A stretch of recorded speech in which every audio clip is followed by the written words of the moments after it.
Today we will talk about the next chapter. Previously, we have learned about the overview of the whole audit process. Now, moving forward, and I've also given you the whole flow from the beginning of the appointment all the way until the audit report is issued.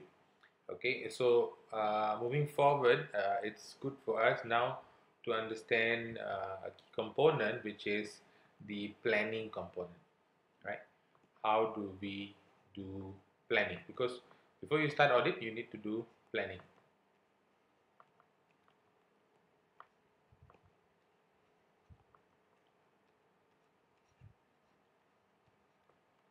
Yeah, planning and risk assessment. Risk assessment. Okay. Now, how do we where do we start from? You have been told to go to a client, and your partner says, okay, you're in charge for Pete Bakri or Sinarmas. You're supposed to audit them. Yeah.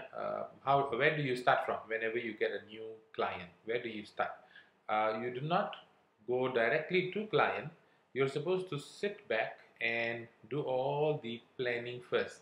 Okay, so I'll share with you how this process is done. Okay, the key ISAs that are in highlight here is ISA 300, which is your audit plan. Yeah, the planning component. Then you have your ISA 315, which is uh, which I've shared with you, identification of risk of material misstatement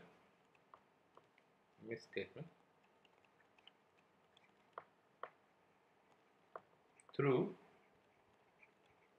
understanding of the business understanding of the business and its environment.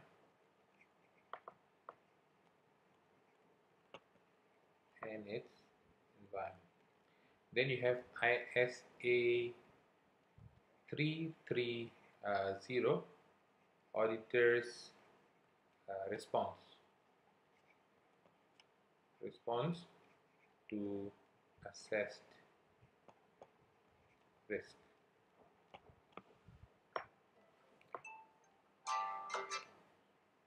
Now, how do we start off?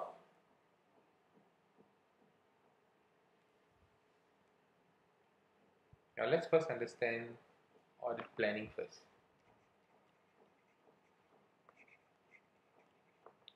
Audit planning, as I've shared with you before, that audit planning has two components. One is the audit strategy itself,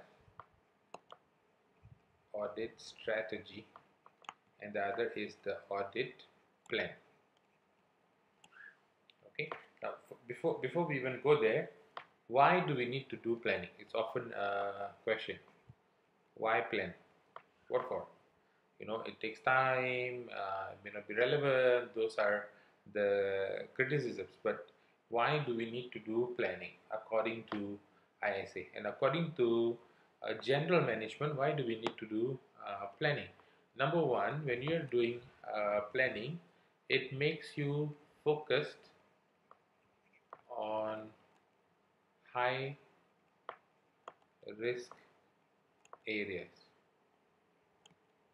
Okay, it makes you focus on high risk areas, which allows auditor to form the right strategy, right? So I will know which areas to focus on.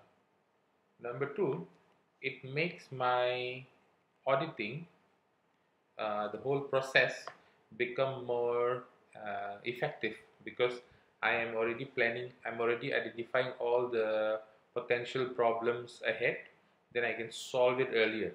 Yeah, so it allows earlier identification of issues in the whole process. For example, you know ahead that there are 20 different locations of the client. You know, they are spread out throughout the country. Their warehouses are in different locations, so you can already plan ahead that, okay, which warehouse that I want to visit, which branch that I need to visit. So you already can identify these problems. You can already plan ahead, okay, this is a specialized industry, meaning I need more experts. So I need to make sure that I use this experts services. So it all this allows me to have earlier identification of the issues. So it allows the audit process becomes more effective and efficient. Okay, then number 3, it allows me to allocate audit work, allocate right work to the right team. So it allows me to choose the right team for this particular project and allocate the work to this team. So that all happens through the auditing process, and also it facilitates, because you already set aside, you already set the target ahead, that this is the target, this is the deadline, this is the account that we need to focus on. It allows you to now evaluate the performance of the audit. You have to evaluate the audit performance. So allocate the right work to the right team, and also it facilitates supervision and performance management. Right? Performance management of the audit team.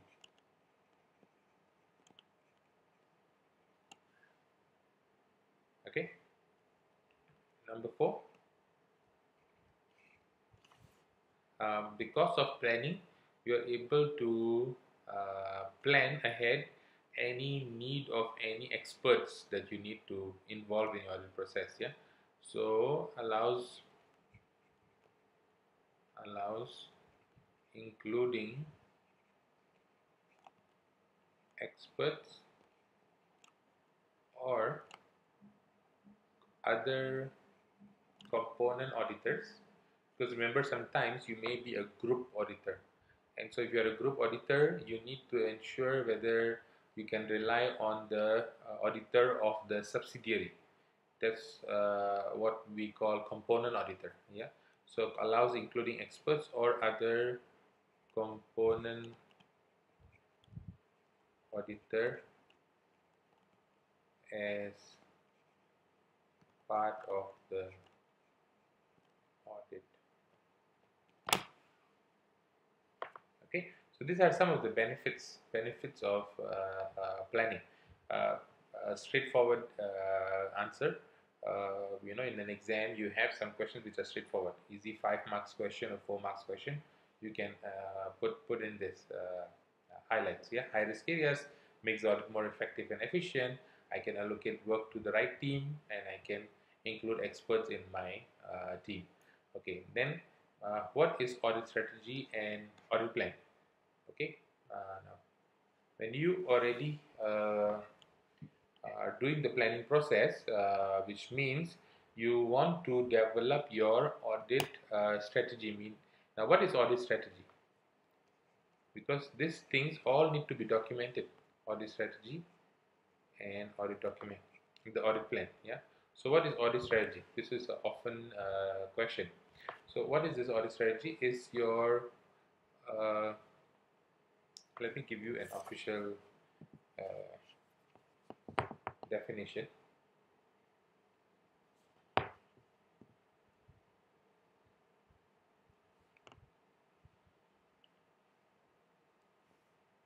Now, it sets out the strategy itself is it sets out the three keywords. Yeah, three keywords are scope, scope, timing, and direction. The scope, timing, and direction of the audit, and it facilitates development development of the audit plan.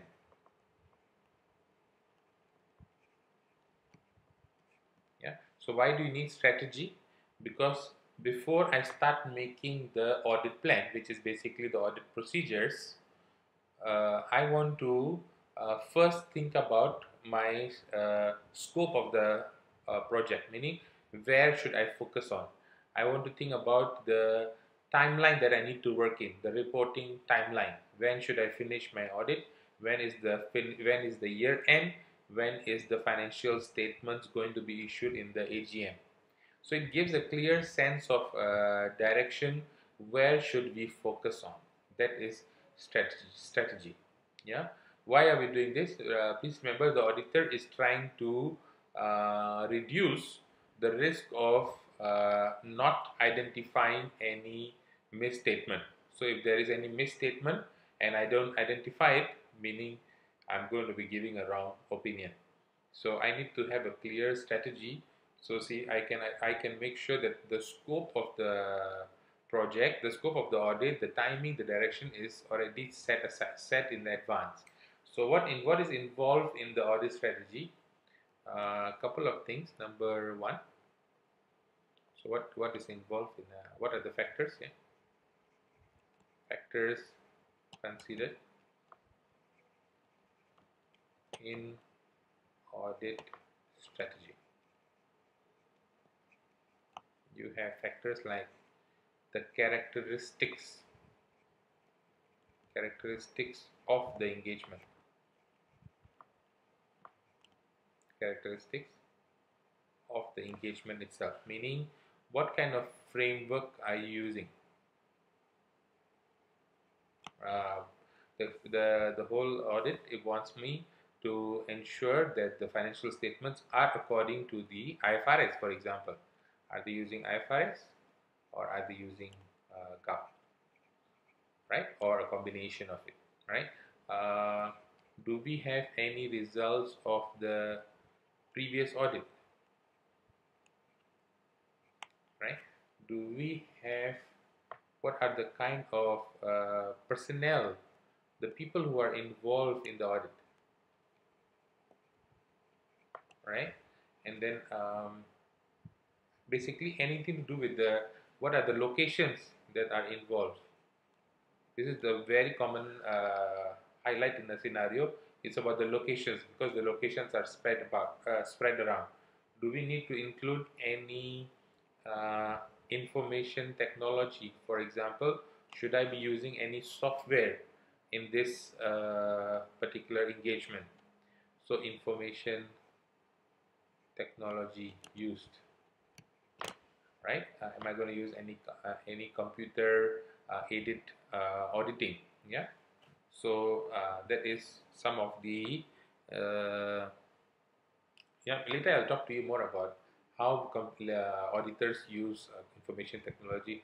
We have this computer assisted auditing software, yeah, or we say techniques, yeah.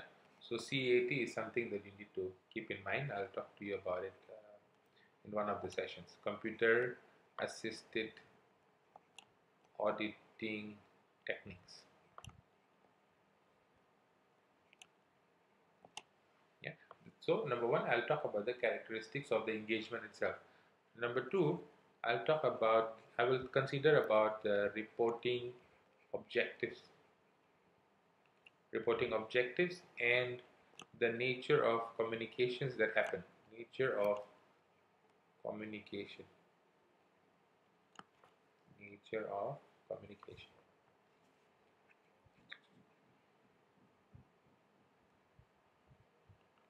Now, what do I mean by reporting objective in nature of communication? I need to make sure that I don't get into trouble because I did not look into the year end, the date that the financial statements are supposed to be published in the newspaper, the date that the financial statements are issued in the AGM, the date of so I need to work backwards, in order to create a deadline. When do I need to give my audit report? So that's why I need to create an audit timetable. So number one, I need to create what? I need to create an audit timetable for a reporting purpose. Okay, and so based on the audit timetable, then I will decide whether there will be whether there will be interim or and will there be any interim audit, and then followed by uh, year-end audit. Okay, so I need to decide all that during the planning process. So while I'm doing the planning process, I'm developing strategy. So my strategy will involve, okay, let me first understand the characteristics of the engagement first.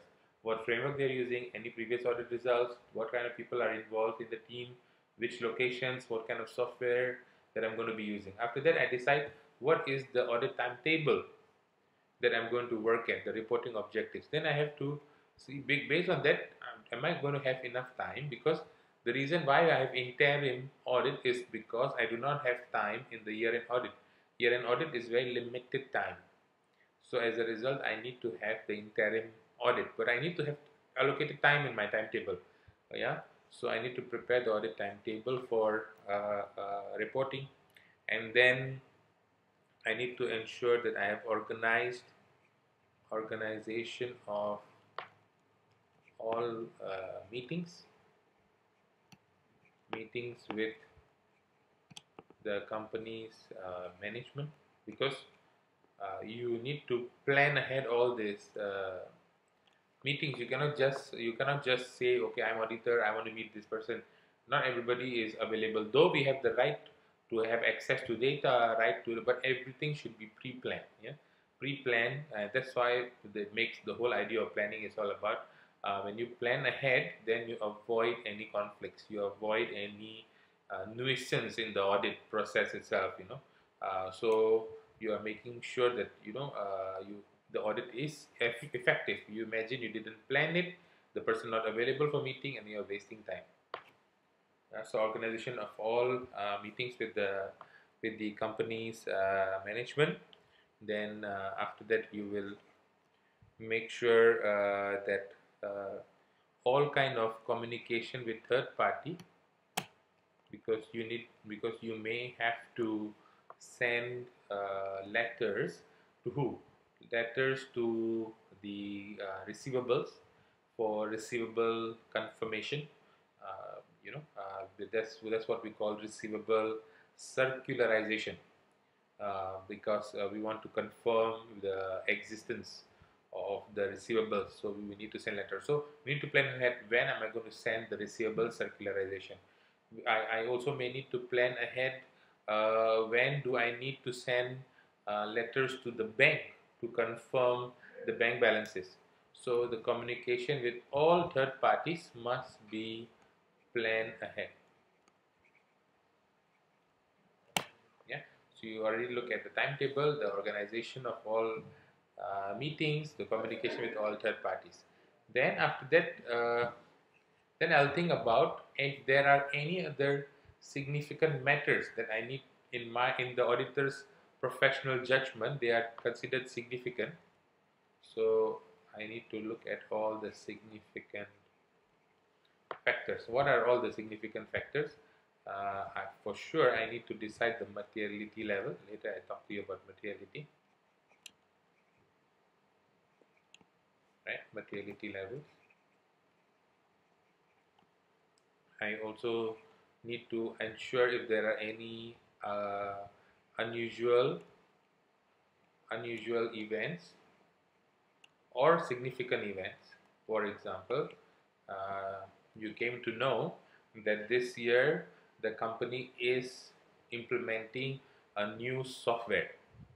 So if they're implementing a new software, then we need to look at all the transition of from the old software to the new software, whether was there any loss of data.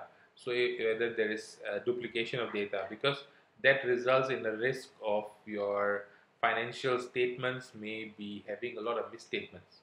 So you have unusual events or significant events that could be classified as significant significant factors. Then you also need to choose the team, your audit team, your selection of team members. The team members for what? For your engagement team. For engagement, right? And then once you have selected the team members, unusual events, materiality, you have also highlighted all the high risk areas. Yeah. So anything which I find significant, I will also put that in my audit strategy document. Yeah, because please remember, when I say audit strategy, I'm not it's not only something that you think about. All of these things, the the reporting objectives, the your communication uh, timeline, your timetable, the characteristics of the engagement, all of these significant factors that you have discovered during the audit need to be documented in a file, which we call the permanent audit file. So all of this is documented in a permanent audit file. Then number 4, we look at the nature, extent, your nature, extent,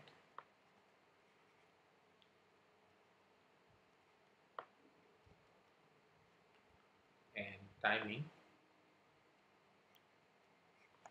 of your uh, resources. Yeah. So now we talk about resources. Now, why this is important? Because I need to uh, plan what will be the seniority level of the team members that I'm going to put in. So here I'm going to make sure that I have the levels of seniority of team members, right? And I'm also thinking about the any supervisors that are going to be included in the team members. I'm also going to be thinking about who's going to do quality control. Yeah, quality control of the audit. Yeah, I need to make sure I'm included it in the team. So the QC team is already planned ahead. Yeah, the QC team of the audit engagement. And then I am also talking about the overall audit budget, because I need to plan whether because the audit fees that we have charged, we need to make sure it is used according to the work that we are going to do. Yeah, so if you're planning for outside your outstations, or you need to travel, so all those things need to be allocated into the budget, because these are things that will be eventually charged to the clients, but it needs to be justified that why we have included in the budget, because you found it necessary based on your or during your audit planning. So if I was to summarize it, what are things you need to look at? The characteristics of engagement, the reporting objectives, the significant factors that you find in your professional judgment significant, and then your resources management. And so that will give you an overview of how audit strategy document looks like. Okay, so once you already put that all of that down in the permanent audit file, then you already know that my next step is now to start developing audit plan. Okay, now what is there inside your audit plan? Audit plan are basically procedures. So your audit strategy, right? Audit strategy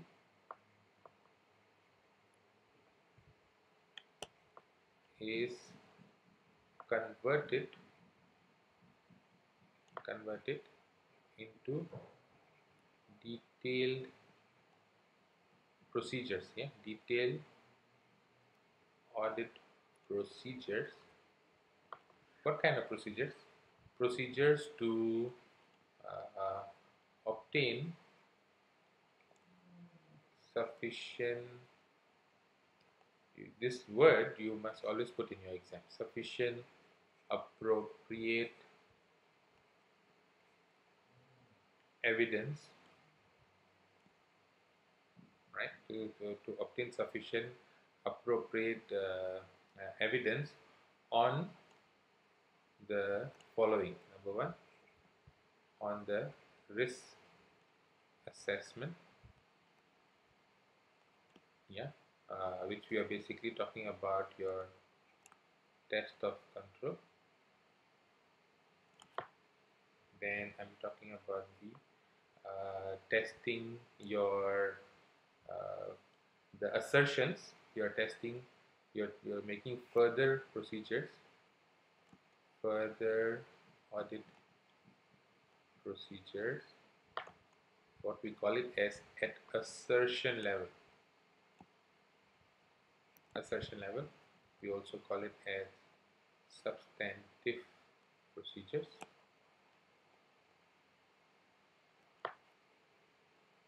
At assertion level, and then other procedures to comply with ISS. Yeah. So what is an audit plan? Audit plan is basically audit strategy being converted into detailed audit procedures to obtain sufficient appropriate evidence on the risk assessment of the company, on the audit procedures at an assertion level, and other procedures to comply with the ISA.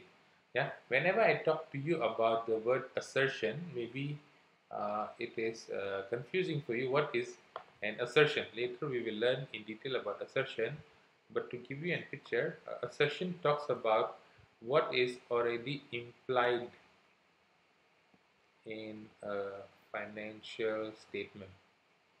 Meaning, for example, if you're talking about account balances, let's say we're talking about your assets, your liabilities, your equity, we are talking about what?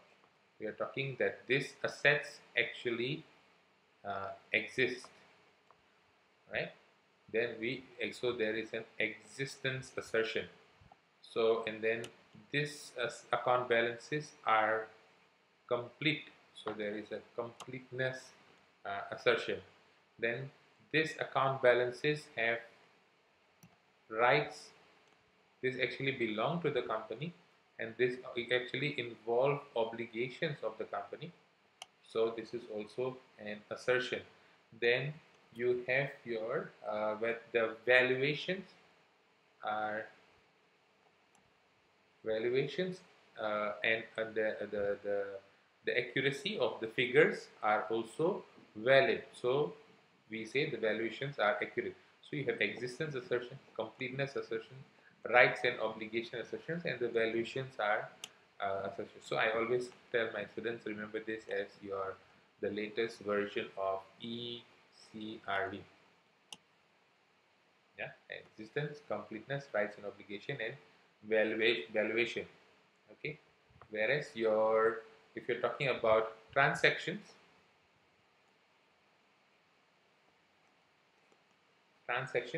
we always use the word COCA-C. What is that COCA-C? C talks about your completeness. Then O talks about occurrence.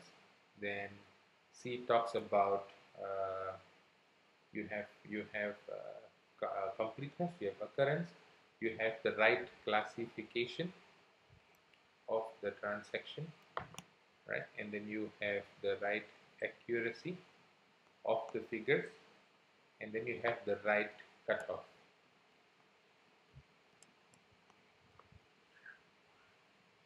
Okay, so we say COCA-C: completeness, occurrence, classification, accurate, and cutoff.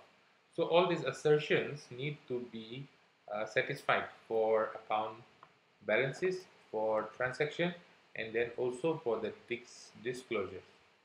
Remember, whenever you write procedures, always talk about these three things. How do you ensure the account balances are correct? We're talking about the SOFP figures, the financial position. How is the transactions being fulfilling all the assertions: completeness, occurrence, classification, accuracy, cutoff. Then how are the disclosures assertions? So disclosures, we talk about whether they are complete, whether they are consistent. Alright, and then we're talking about your presentation. So these are the things we need. This is, so whenever you see the word assertions, this is what we are talking about.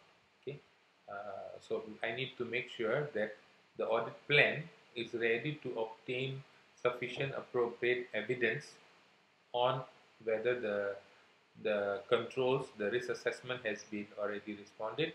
There has been procedures to verify all the assertions on the account balances as well as transaction as well as disclosure, and then the other procedures which is required to comply with ISA. This maybe, for example, you need to get additional management representation letter. Yeah, management representation letter. Because sometimes we need a supporting evidence, especially when it comes to the area of judgments. So we need to get the management to confirm whether this judgment has been based on reasonable basis.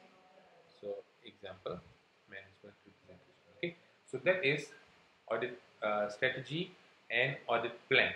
General idea: audit strategy gives you it gives you a direction of where should we focus on. Once you already discover on where should you focus on, the next is how each account that we have already identified that this is the area that I should focus on. How can I make a detailed audit procedures for each item in order to get enough evidence on these items? Okay, so that is audit strategy and audit plan, and that is part of your ISA 300. Now moving forward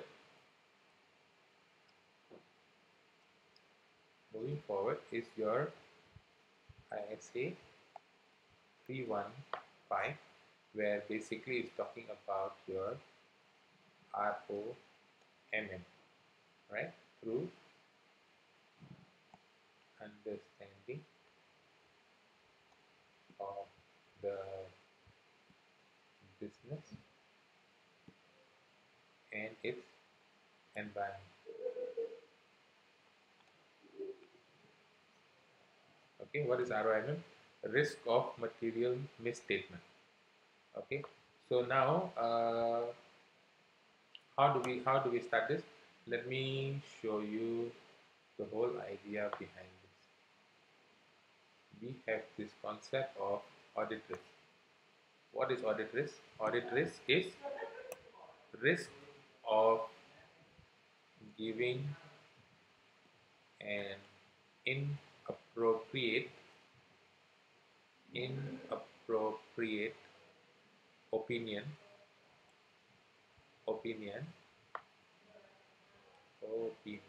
on what? On the financial statement when there is a material misstatement. When there is a material misstatement. Now, so what do I mean? I simply mean that what is audit risk? For an auditor, he wants to make sure that his opinion is already giving a reasonable assurance. Remember, in the first chapter, I said to you that external auditor, is giving a reasonable assurance that the financial statements are free from material misstatements, either caused by error or caused by fraud. Okay, so how does he give you the reasonable assurance? He has to make sure the risk of giving a wrong opinion is reduced. So audit risk needs to be reduced to an acceptable low level. Yeah. So if he reduces that risk of giving a wrong opinion, then he can give a reasonable assurance that my opinion on the financial statements is a valid opinion. Okay.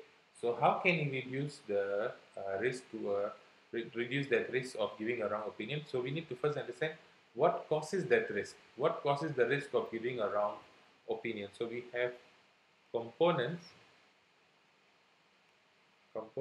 of audit risk. Okay. Now, what is that components of audit risk? Audit risk is a product of, okay, there are two factors. Yeah. Number one, product of two factors is the product of ROMM multiplied by your detection risk. It's a product of two factors. One is ROMM, other is detection risk. Okay. What is ROMM? So I'm saying that I will give a wrong opinion if there is a high risk of having a misstatement in the first place. If the client is very prone to misstatement, obviously me giving a wrong opinion is also the risk of giving a wrong opinion is also high, because I may not be able to discover all the misstatements. So that is first point, is the risk of material misstatement itself, because of the nature of the, so this is also known as entity risk. Okay, and it consists of two factors. Number one, inherent risk. Number two, control risk. So let me explain. What causes the auditor to give wrong opinion? Two reasons. What are the two reasons? Number one, the risk that there is high misstatements because of the company itself, right? So if the company is very prone to misstatement, there's high chances that I may give a wrong opinion. The other reason is I may not detect that error. So uh, the the risk of having an error and the risk of not detecting the error it amplifies or makes the risk of giving a wrong opinion to a very high extent, what do I mean? Because the you imagine a company is already having, for example, poor controls, lot of chances of fraud, for example. So the assets, the liabilities by their own nature is having a risk of misstatement. Number two, I may myself as an auditor, because of the limited time, I may not even detect the error. So these two factors, the company having the misstatement, me not detecting it, are the two reasons why there is audit risk. So you get it? The component is a product. That's why I say it's a product of, because it amplifies the audit risk. So as an auditor, my eyes are on two things. How is the entity itself, and how is my strength itself? So this is the auditors. So this is the auditors, within the auditor's control.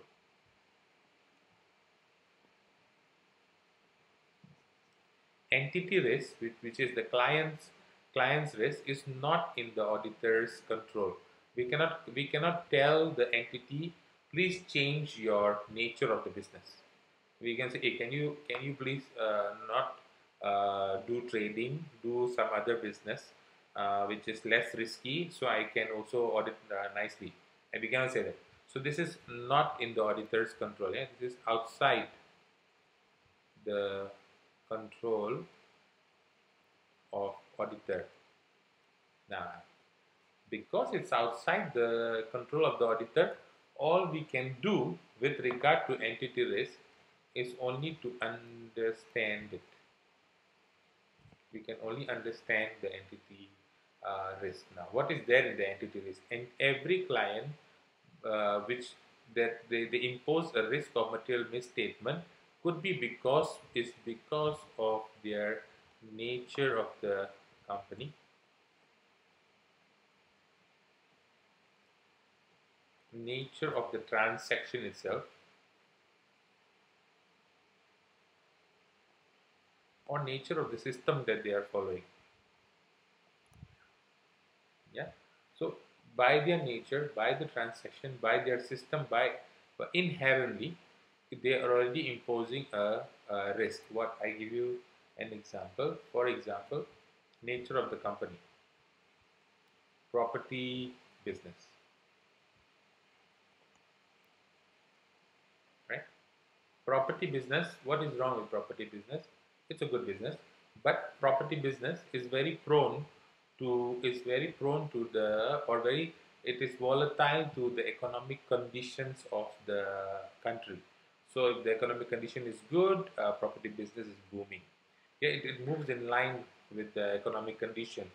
So if we are now getting a client which is a property company, and we know that the business conditions are not good, we say that this company has an inherent risk because of the nature of the business, that they may have receivables who are becoming bad debts. They may have a going concern problem because they may not be able to continue in this kind of situation. Meaning, if they are not able to have going concern, all the financial statements will be recorded on the breakup basis or the realizable value basis. So can you see that inherent risk means what? It is the risk which is imposed by the nature of the company itself, right? That is one example. Transaction example: if the company is very cash rich, cash rich, meaning they every day deal with lots of cash. For example, supermarkets, yeah, lots of cash, meaning high risk of having theft. That's why the robbers always target 7-Eleven and supermarkets. Because that's where cash is lying down there. So now, what is the problem with the auditor? The problem with the auditor is, you tell me that the cash balance is 100 million rupiah or 100 million amount, whatever amount, and then but whatever is said in the records may not be physically there in the company, because it has either been defrauded, stolen. We do not know. So there is a risk that the cash balance is overstated. So again, a risk. Also, if it is a cash rich business, also a high chances of money laundering, because companies like or businesses like nightclubs, or supermarkets, it's very easy to sell an item for $5 million and record $8 million, because the remaining $3 million, we can just say that this was a cash sale. And because it's a cash sale, I don't have to trace to the customer. because it's a cash sale. I don't have to call. I cannot call a particular customer. So remember, cash-rich businesses are very prone to money laundering. So again, a risk for the auditor. It also risks for the balance of the cash book itself. So that is one process.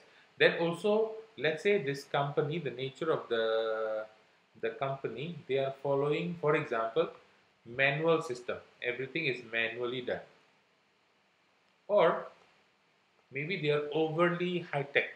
Also, we don't know. Overly reliant, reliant on the system. Ah, either way can be a problem. Why? If it is too much manual, the chances of human error is very high. If it is too much on the system, the IT personnel, or there could be an IT fraud that could happen. Or because it's too much reliant on the system, there may not be actual supervision or a director directly involving in reviewing a particular transaction. So you may have a purchase because every document and every requirement of the system is followed, then you have a fake purchase that is going on. Yeah. So manually or over reliance. So the system itself can cause a problem. A common exam scenario is often about your, let's say we are talking about high technology companies or high seasonal companies, very seasonal products, seasonal products. Yeah. What to do with this? Let's say the company is running in this kind of telecommunication company, or they are having product which is fashion based. So if you have fashion company or technology company, what is the impact on the financial statements? What is the impact? The impact on the financial statement is that the inventory, what happened to the inventory? The inventory is becoming obsolete, or slow moving, right? Now, if the inventory is obsolete or it is slow moving, what is the risk? There is a risk of overstatement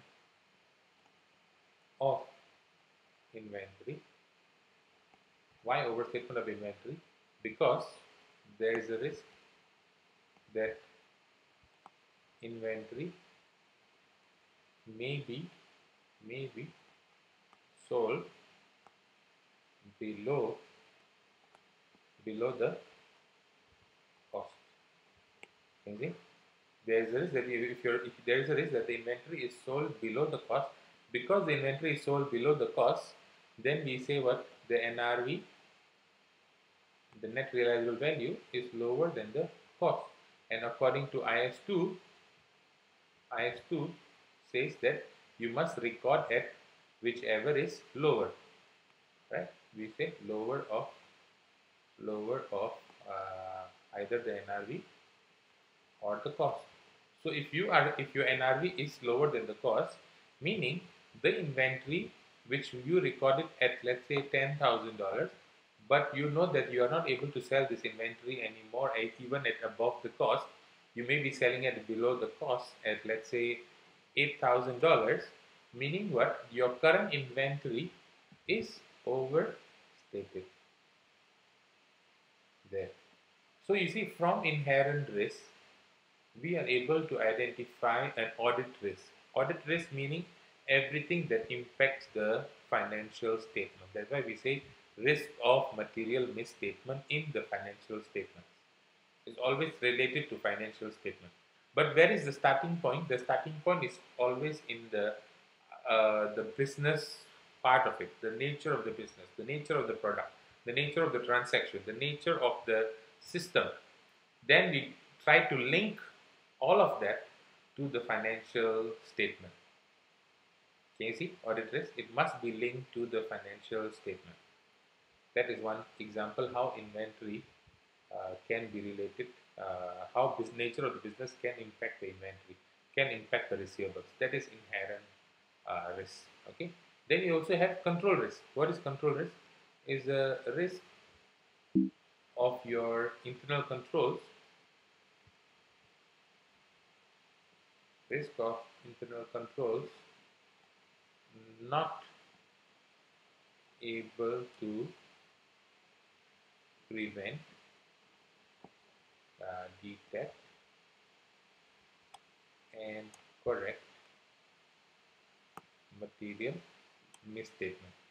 Now, so you have an excellent company, but the internal controls are also great, but the internal controls are somehow not followed on the ground. The authorization control is not working. The accounting control is not working. Bank reconciliations are not done. So if you have these weak controls, meaning we say that these controls are not able to prevent certain errors. Trial balancing, trial balance, not balance, nobody is looking after it. So if you have these weak controls, that means the risk of material misstatement is high, not because of something you did, it's something because the nature of the entity is like that. So now, how do you differentiate between inherent risk and control risk? Please remember, inherent risk is the nature of the company and transaction and system, assuming that there are no internal controls. Yeah, because sometimes students get confused, saying that, sir, if the company has controls about solving a particular issue in the nature of the company, for example, if it is cash rich and then they have a lot of controls about how to keep the cash safe, then do we still say the company has inherent risk? My answer is, inherent risk is still there in the company, but it is how, and control risk is there to reduce the inherent risk level, but doesn't mean the inherent risk is not there. So please remember, inherent risk is a risk that the particular system, transaction, or the nature is still the making the assertion suspectable.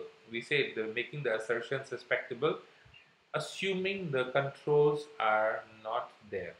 So we always have to assume the controls are not there to assess, to have a proper inherent risk assessment. Otherwise, you will think that, oh, we have controls for this, we have control of this, but we may not be able to identify all the inherent risk if you just totally rely on control risk, because controls don't always work, especially when there is pollution, right? Especially when the management itself doesn't support controls. You see, so that's why we still need to ensure that we understand the inherent risk that the company is facing. Okay, and then we identify the control risk. How we identify? I've done it in the previous chapter, which is through, remember, the system documentation, system evaluation, and then finally we do the test of controls to see whether the controls are actually effective or not. Okay, so but that is at the entity risk. That's why we say risk of material statement is due to the entity itself, which consists of inherent and control. Now moving on, what about detection risk? Detection risk is within the auditor's control. Now why we have a, so what is detection risk? Let me bring this down.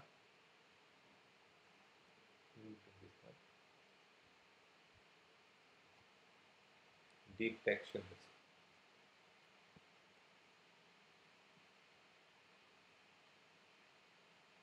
Okay. Now detection risk is the risk of audit procedures not detecting material misstatement. Why? Due to two reasons. One is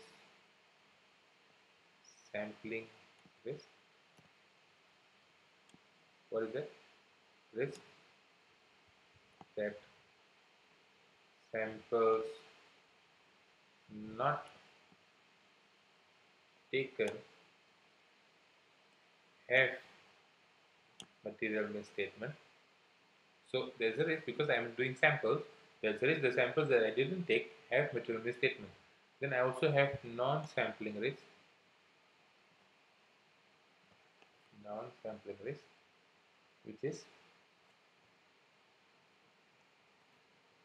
non-sampling risk, which is basically I may be having ineffective, I may be an inexperienced auditor, so my audit procedures are not so good to detect those material misstatements. So number one could be your ineffective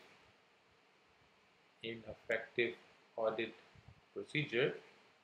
But a common exam scenario is, there is always this scenario whereby the client is forcing us to finish the audit fast, finish within 2 weeks, finish within 1 week. So if we are not given enough time, then there is a very high risk of detection risk. So please mention that in the exam.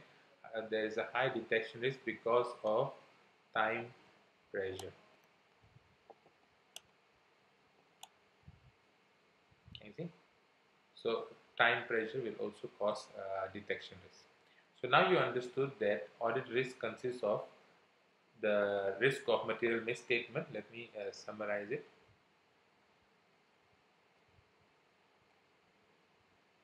Let me summarize it. Audit risk, AR, consists of your ROMM, risk of material misstatement, multiplied by your detection risk. Risk of material misstatement consists of two risks, which is inherent risk and control risk. Okay, so we say audit risk consists of inherent risk multiplied by control risk multiplied by detection risk. Typically, in an audit firm, they like to keep audit risk to a low level of only 5%. So there is only a 5% chance that the audit opinion is inappropriate or wrong opinion. Okay, so we need now. So because you cannot control inherent risk and control risk, you can only understand it. This one you need to understand. This one you need to control. How you need to control? You can increase your sample size to reduce your sampling risk. Increase sample size. You can also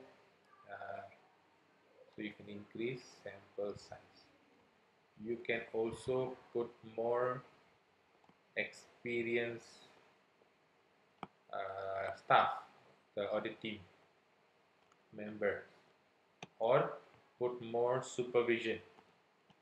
Increase your supervision, right? Or increase your quality control, right? Increase quality control. Now, all of that you can do because its detection risk is here within your control, right? RMM, you just need to understand it. Okay, now how will exam questions be framed? You will have a scenario, right? You have a scenario where you're supposed to understand the business risk, right? And then understand the nature of business. Yeah, the inherent risk. Let me just simplify. You need to understand the inherent risk,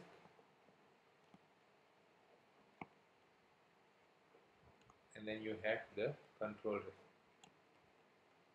Now, the scenario will be basically a story, right? This is the company story. You, from that scenario, please remember that you need to understand the business risk that the company is facing, right? Oh, this may be, but for example, the inventory is likely to be obsolete or damaged. It's a business risk. The receivables are likely to become irrecoverable. It's a business risk.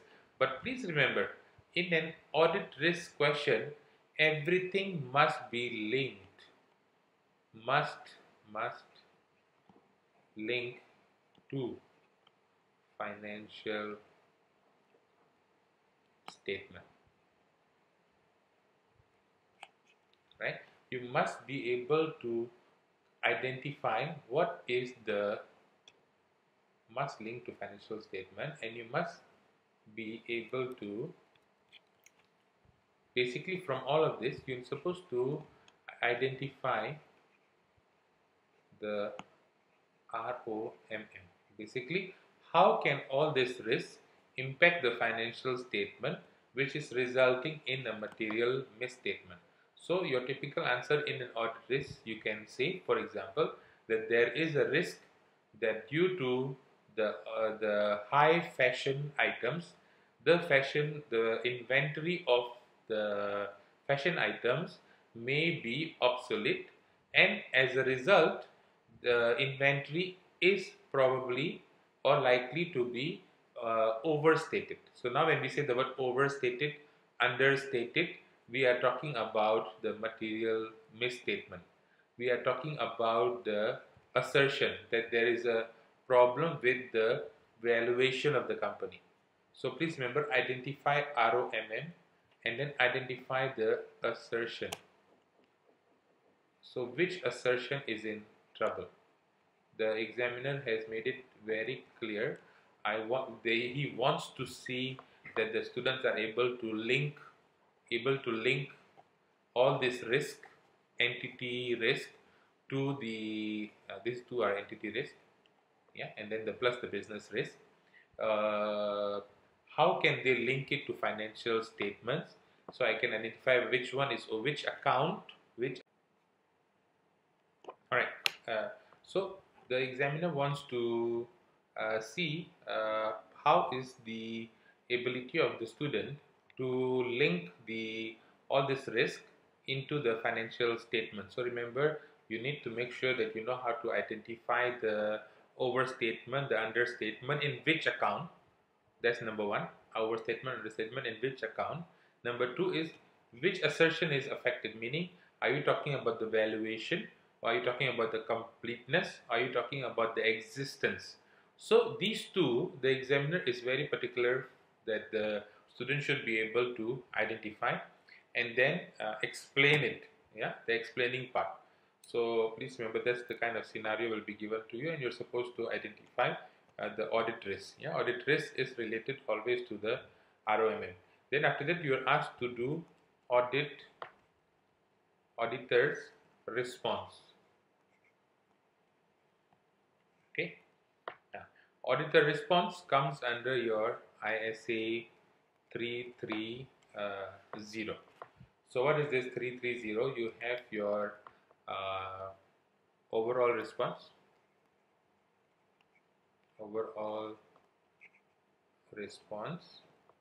and then you also have the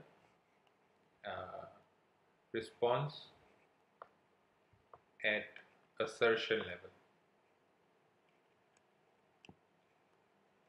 Okay, so let me explain. Overall response, which is the general response. What does it talk about? This talks about the responses which can be applied to all the risks that you have identified. Yeah, meaning it's not particularly to a specific risk that you have identified, but it can be applied to also. For example, you saw that there is a risk of fraud in the company, or there's a risk of incentive to manipulate the sales figure. So what will be our general response? We will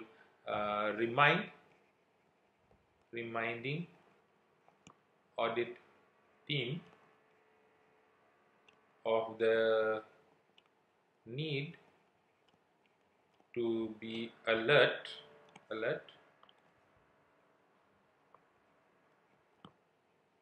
and be alert and maintain professional skepticism. We need to know this word, professional skepticism. Okay, professional skepticism means what? Means that you have a questioning mind.